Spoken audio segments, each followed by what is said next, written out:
रत्नागिरी जवळील शिळफाटा येथे ट्रक पलटी झाल्यामुळे वाहतूक कोंडी निर्माण झाली आहे। रत्नागिरी मुंबई गोवा राष्ट्रीय महामार्गाला पर्यायी असलेला शिळफाटा येथे 15 सप्टेंबरच्या काल रात्री एक ट्रक पलटी झाल्याने वाहतूक कोंडी निर्माण झाली आहे।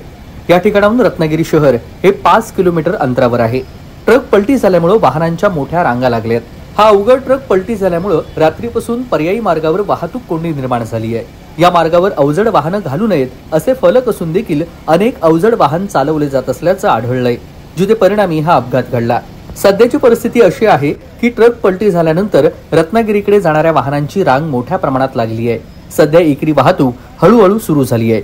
दरम्यान या मार्गावर अवजड वाहनांचा वापर टाळावा आणि सुरक्षित काळजी घेऊन प्रवास करावा, अन्यथा आणखी मोठे अपघात होण्याची शक्यता सध्या या मार्गावरून वर्तवली जाते। तेजस बोरगरे, कोकण कट्टा न्यूज, रत्नागिरी।